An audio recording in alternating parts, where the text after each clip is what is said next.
Hello, Preston here, Chief Stupid at Garage Idiots, and in this video I have every intention of showing you just how and why I achieved such title and status. This is gonna be glorious. You see, not a single part of this video went according to plan. Not a single detail I had mapped out in my brain came to fruition. Luckily, out of pure desperation, plan number B is 1,000 times cooler than plan A. Look, it's a toolbox. You see, it is often out of desperation that some of my greatest ideas come to life. In this case, we now embark on our first official sleeper build. You'll be able to look straight at the intercooler pipe in this engine bay and have no idea it's an intercooler pipe. Both from up top and under the truck, you will see no turbo. But there obviously is going to be one. I feel like I'm forgetting something. But I think that's it.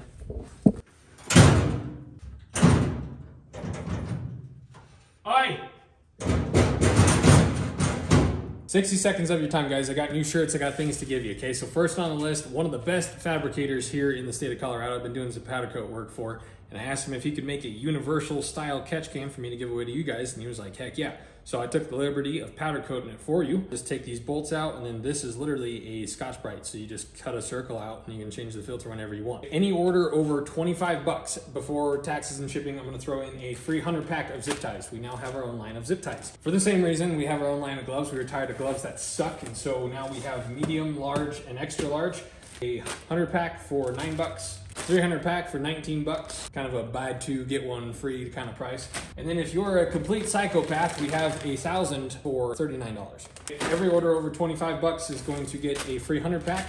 One random order is gonna have this guy in it. I have one of these left, a carbon fiber hydro dip to keep your coffee warm thing. 3 random orders, I'm gonna give away a box of gloves per order, and then in 3 other random orders, I'm gonna give away a 300 pack of zip ties. With the gloves, there should be a section for you to make like customer notes or something. Put in what size gloves you want on the high chance that you're gonna win one. So medium, large, or extra large. Okay, so I don't care what you buy to win the free things. And then if you spend over 25 bucks, free pack of zip ties.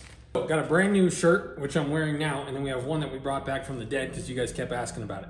So this one is a pair of pliers, and it says, "These are my hammer, wrench, and socket sets." Very relatable. In this video, I literally used my Milwaukee Impact as a hammer.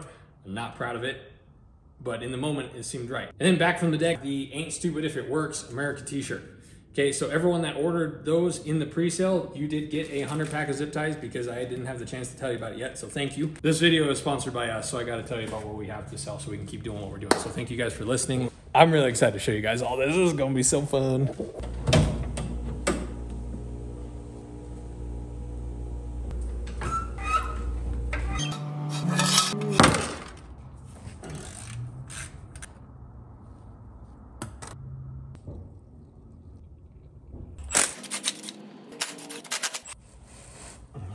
Why aren't you moving? Oh. Just kidding. There are transmission bolts that go into the oil pan. Why do you still feel attached? Oh, you're joking. There's one. There's one left, and it's in a... You know what's gonna suck a lot is if, even though it looks like it's gonna clear, if it doesn't clear because of the pickup tube. I don't know yet. We're gonna find out together in about 37 half turns of this ratchet. Bet you thought that was sped up. Nope, just me. You were short. How long are you? It feels like you're not gonna come out. Gosh dang it! Why is everything dumb? This is dumb. Cars are dumb. All right, for attempt number B, we're gonna see if the steering rack will drop enough. If not, I'm gonna have to lift the motor or sell the truck. I don't know which yet. Why are you not moving on this side? Nope. It's moments like these when I wonder if just video games would be more my speed. The motor mounts are pretty impossible to get to without the exhaust being taken off. So I'm gonna undo what I just did and take the exhaust off because we have to anyways. All to get the frickin' pan off. I got it to clear the transmission, but there's a 1/4 inch right there in the front that is not clearing. This is dumb. This is supposed to be a very simple task.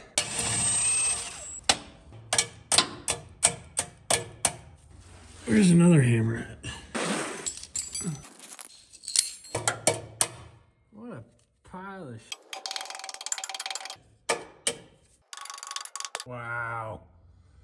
That thing's all there. Why is everything so dumb?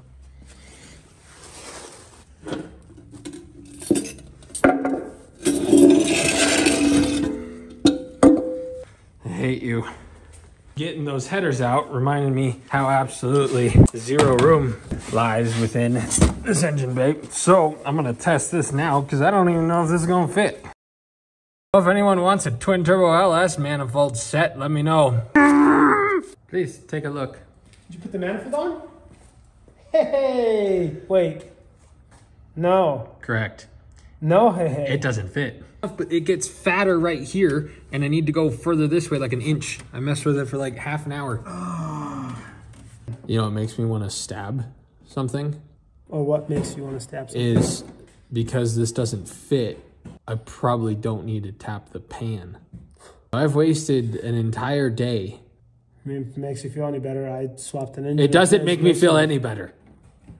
So I'm gonna pop this off, fill the hole. Don't see any metal shavings, so that's an awesome start. It does look like there's some gunk and some grime in there, so we'll get it all cleaned out. The whole point of this idea, because the bug has taken forever, the Jeep has taken forever, and it's still not done. So the whole point with this turboing the truck idea was, hey, let's just bolt some stuff on and we're good to go. And that's it, we're done, boom. If you look at pictures of these things when they're turboed with V8s in them on the internet, it is a super, super tight fit. It'd probably take me a couple days to make that manifold because it's gonna be so tight. And because I don't have a back purging setup yet for TIG welding, there's a good chance it's gonna crack because we're gonna have a big heavy turbo that's gonna be hanging off. So imagine holding a jug of milk straight out here. Even if you're strong, eventually your hand's gonna get shaky and then it's gonna, you know, we are gonna go full sleeper on this.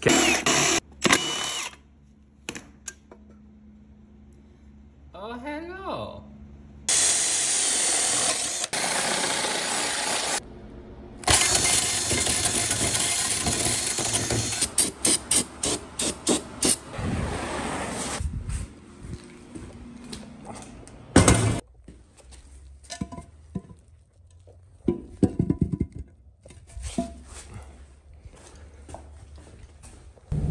Well, it is negative 10 degrees out today. Beautiful winter day here in the Colorado. A buddy from high school had a couple toolboxes sitting on the side of his house. So we got ourselves a freaking toolbox to hide all the turbo stuff in. We're probably gonna have to cut it, but it was free. And so we can at least map out what we need to with it.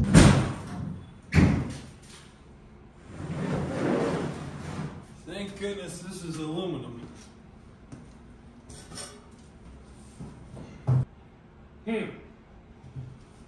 Quite familiar with cutting things in half, but usually we widen them. We got to cut that in half and make it not wide.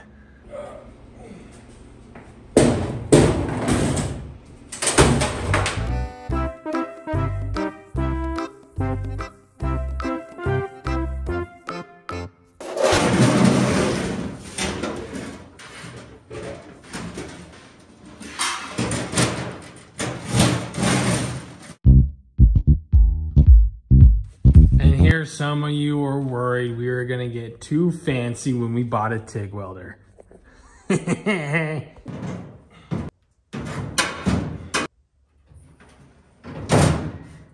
think we could hide a turbo in here for sure, and nobody would know.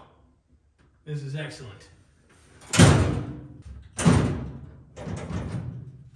Oi!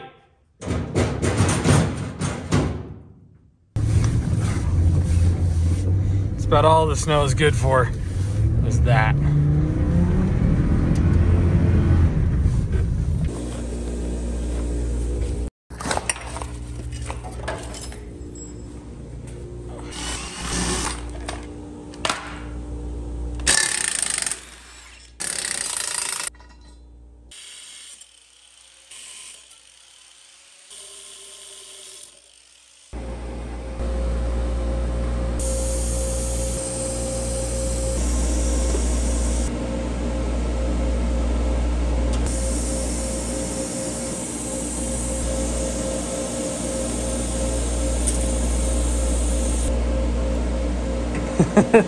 Who knew that ghetto transition could be so fabulous? So this is passenger side. We got to do the same thing to the other side, make a merge pipe, and then we're going to cut a hole in the bed. Got like 16 inches of snow in like 5 hours yesterday, and it's already off the road. I hate this state. All right, driver's side done. You would not believe how long it took me to make something that subpar, but it's done, so we'll see if it fits.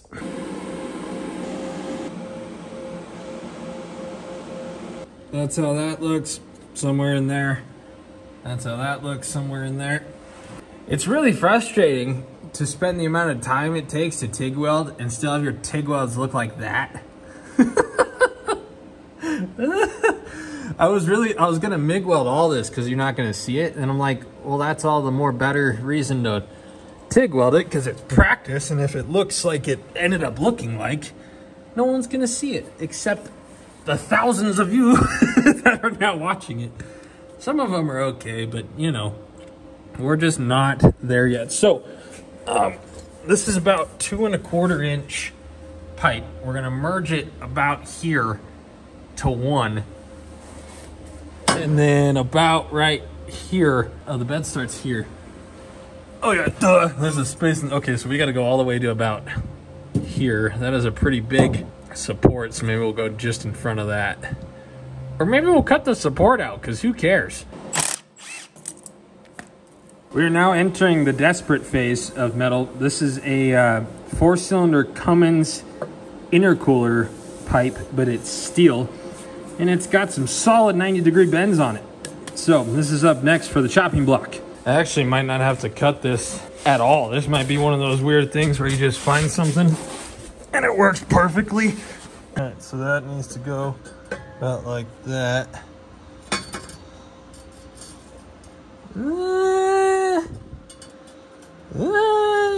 When I took the oil pan off this, which you saw at the beginning of the video, that was 2 weeks ago.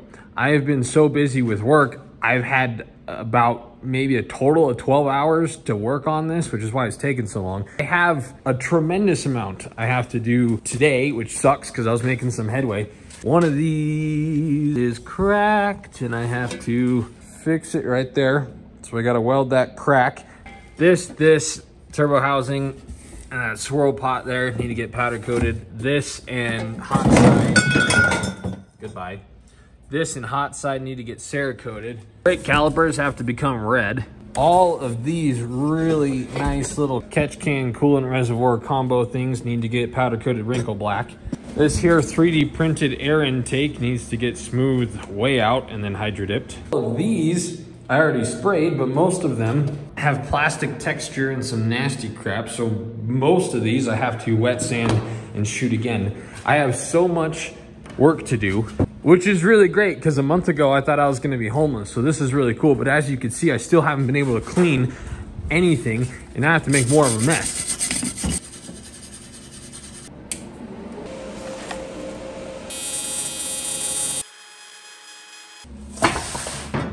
The only pain in the butt about these is I gotta sandblast them, right? And we don't want to booger up these threads, especially on these little guys. We don't want to ruin the nice finish on this. So I have to tape all of this off a lot so that when I blast it, it doesn't break through the tape and ruin that. And then when that's done, the tape is beat to a pulp, so then it's really a pain in the butt to take it off comparatively. Other than that, it's pretty straightforward, but still dumb. A lot of what I do is dumb. NesFab on the YouTubes. We gonna make that and that rusty pile of poo look very nice. Oh, also just got these in the mail to be Cerakoted, so these are gonna be black as well, so I'm gonna throw them in the mix. This is why, guys, nothing, it's a blessing, but this is why I don't get anything done for videos, because I'm busy.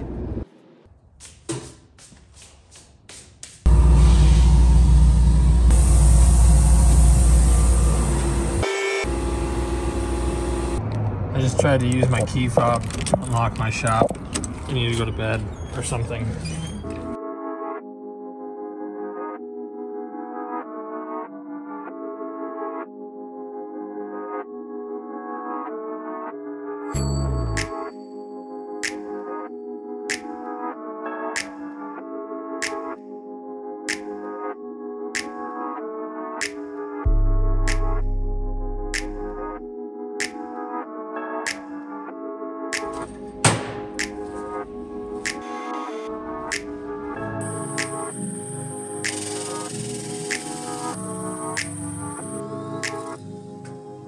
this little piece here, hopefully,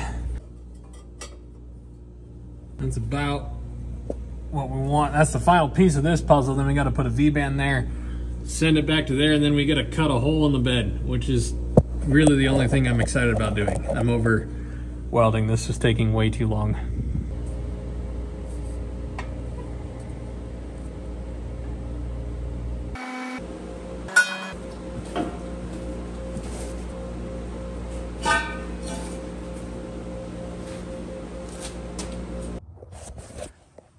Boom, boom, down yonder, down yonder.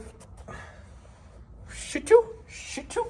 So I just gotta fully weld this guy, and then this is done. It actually went on really easy and really well, so nothing is askewed. So I'm gonna pop those off, fully weld that, and then boom.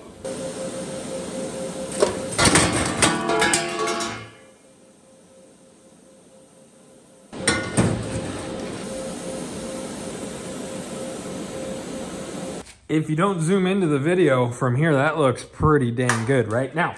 It is not worth continuing in this video without giving a giant thank you to our friend Josh, who was so angered by watching me deburr aluminum on the last video that he went out and bought me a bandsaw. 'Tis a Harbor Freight. He said he's had his for years and it's been working great. Did some test cut pieces.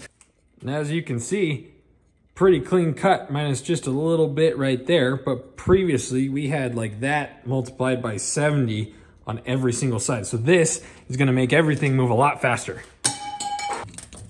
Just repurposing a V-band because we don't have any new ones. And I can't cut all the way through. Oh, it's hot.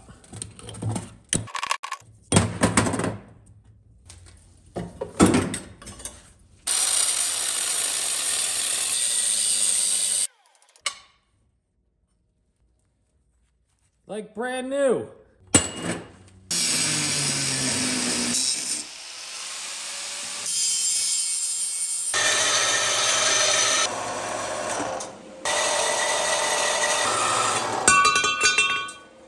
That's what a stainless cut looks like on the chop saw. And that's what it looks like on the bandsaw. Freaking great.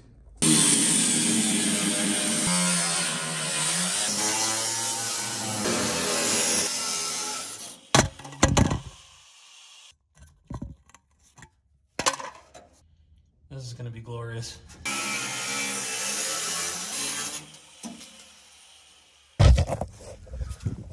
Voila! That is the squarest square I've ever squared. Oh, hello, my friend. How are you today? All right, so we're gonna hard mount the turbo to the bed, I decided. And so we need that little flexi pipe to allow that so that when the engine moves, the exhaust doesn't break somewhere in between. So some more ghetto fab here. We are going to cut this resonator and use that little tip as a transition from 2.5 to 3, because 3 is also the size of the turbo flange.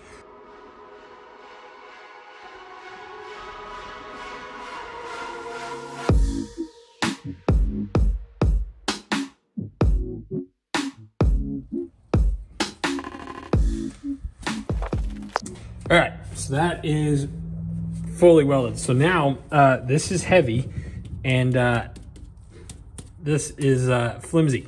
If we put this on there, this would probably last about 3 seconds and it would just go clonk. So now we get to use a bunch of weird stuff and things to make some kind of a support system here for the turbo to mount to the bed. That's why this flex pipe is there, so that we can hard mount the turbo and the exhaust can still do a little jingle jangle and not break. For reference, imagine holding a turbo straight out like this. There's only gonna be so much time allotted before things just give up and break. So we're gonna fix that. So first piece of this puzzle, these are some hinges from a car. I have no idea what vehicle. So we're gonna cut them down there so they don't sit schlopped like that, sit nice and flat like such. This way I don't have to drill new holes through a really thick steel.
Whenever I doubt my structural engineering abilities, I use my body to test it. That turbo weighs probably about 35, 40 pounds. I weigh 180. Look at that. Ta-da! It's like the ladder of horsepower right here. You got a little bit of ugly, a little bit of bolts that are really long, but okay, it's time to put that on now. Something I failed to take into consideration is the offset of the turbo from the flange itself, meaning I measured according to the toolbox to be somewhere in line with where the exhaust is, and as you can see, we are approximately way too far this way, so we're gonna test fit that. Worst case scenario, I'm gonna put that the opposite direction I plan to. Said this before, I'll say it again. Thank the good Lord that this thing is aluminum, or I would not be able to do this. Remember everything I said about measuring wrong? I'm just joking. I measured perfectly. I show you.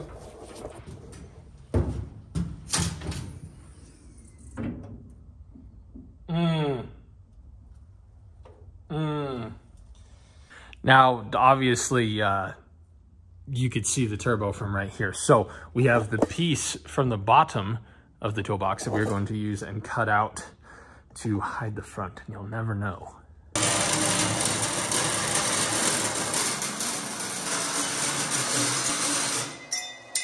Like about there. Finally have a reason to use this. Meh.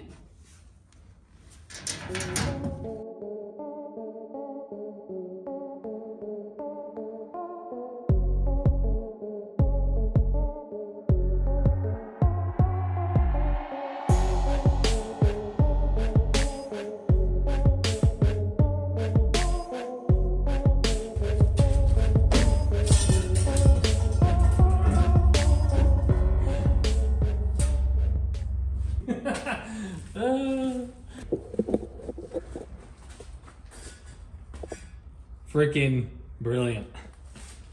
Nothing shy of my greatest work. Mwah. You can't even tell that that toolbox was cut in half and cut on the bottom and then welded on the front and down the middle. You can't even tell. It's perfectly straight. There's no contour in the middle from all the heat and the gap from all the welding. It looks fantastic. Just grab my screwdriver. All right, so here's the plan for up front. We got a brand new box of intercooler piping. I think the intercooler is gonna go here-ish. That way we only have to hide one pipe up front. It's kind of my train of thought. And then this I think is 3.5 or 4 inch. So somewhere in here, I'm gonna sneak the intercooler pipe up, and then inside of this filter, it's gonna go from 2.5 to 3.5. And this is going to be hidden, or this is going to be sitting right here. So then the intercooler pipe is just going to snake up either from right underneath it, or I'm going to shove this over here and it's just going to come straight through. That's the game plan for up here. We have some 60-pound injectors right here. They're used for one dyno session. We're very budget orientated on this build. So that's the plan for up here. This turbo, I think, is towards the end of its life already. A great starter turbo, and then we will upgrade it probably pretty dang soon. I'm officially gonna take a day to clean, because this is driving me bananas. We have to make like a little drain tank for the turbo oil, and then we have to hook up that pump, and then we gotta run lines. I ordered 2 77-inch oil feed lines, ordered the little adapter that we need for the front here. I need to make a line for the oil return, but that's all stuff I can do here in town. I don't think we have much more to do. I'll go into the rest. I don't want to bore you, but I have some exciting plans for the exhaust and how we're going to route everything and how we're going to get air to the intercooler. I'm really, really excited about all this. So your final look. Oh, look, it's a toolbox. Boom. That'll do. Should be very little movement once at least the weight is taken by this. And then once the intercooler pipe and the exhaust and everything is hooked up and rigged, and we do some exhaust hangers on and everything. This should be nice and stiff. Also coming very soon, I have some of the biggest news ever to tell you guys, but that is for a later date. I have to get permission to tell you before it happens. Be sure to go get yourself some zip ties, some gloves. We got all this in stock, some new shirts. Everything's a mess. I'm gonna clean. Thank you guys for watching. We'll see you. What's a good goal for the intercooler pipe and all that? 5 days? 5 days. Give me 5 days to work, clean, and make intercooler stuff, and then we'll be back. Thank you again, Josh, for the bandsaw. That was a huge help in this video. Okay, that's all I got for you. Thanks, guys.